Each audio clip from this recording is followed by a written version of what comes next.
Uncle Mike said he'd drive straight to Tokyo without stopping, but he ended up going into every restaurant he saw, hunting for food like crazy. When leaving the hotel, he was full of energy. Yesterday's driving fatigue had completely vanished. Passing through Ise City, he wanted to visit the shrine. Right after coming out, his stomach started rumbling. He discovered an udon shop on the commercial street. The meat and raw egg udon looked luxurious. Golden noodles piled up like a small mountain. Thick slices of beef covered the top. A half-cooked egg yolk wobbled in the center. Golden fried shrimp lay glistening on the side. Uncle stirred it with chopsticks and slurped the noodles loudly. The thick udon had a satisfying chew. Egg liquid coated every strand of noodle. The beef slices released their meaty aroma in his mouth. The saltiness of the sauce and sweetness of the egg perfectly merged. The crispy shell of the fried shrimp crumbled at first bite. The shrimp meat inside was sweet and bouncy. He discovered he could take a ferry to cut through from Toba to Arako in Aichi Prefecture, bypassing traffic jams and heading straight to Shizuoka. An hour and a half later, he reached Hamamatsu City. Just when you wanted to rest by the ocean, he got hungry again. Since he'd reached Lake Hamana, he had to eat eel. The two-color eel rice bowl left Uncle facing a difficult choice. The kabayaki eel was brushed with caramel-colored sauce. It gleamed under the lights. It gave off a sweet, rich aroma. The white grilled eel maintained its original color. It looked fresh and clean. The kabayaki eel hit with sweetness first. Then the salty richness of the sauce surged up. The eel meat was tender and boneless. It practically melted on his tongue without chewing. Sprinkling fresh Japanese pepper made it even more fragrant. The white grilled eel highlighted the fish's natural fresh flavor. Dipping it in wasabi instantly hit his nasal passages. Dipping it in yuzu vinegar was tangy and appetizing. Two completely different tastes, but both were fantastic. The kabayaki oyster rice was a pleasant surprise. Plump oysters were coated in eel sauce, stir-fried together with onions and orange peel. When the oysters burst,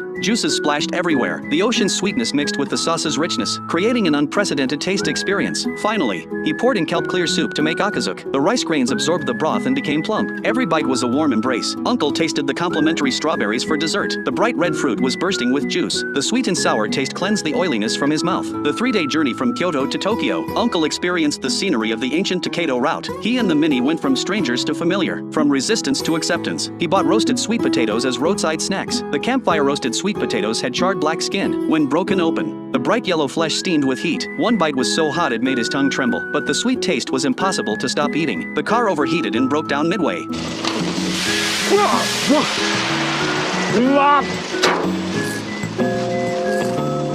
大丈夫かこんなところで参ったな Uncle played with yesterday's puzzle toy. The more he played, the angrier he got, and finally gave up completely. At 4 in the afternoon, he got back on the road. He successfully delivered the car to its destination, although he had to say goodbye to the Mini. These 3 days had built a deep friendship.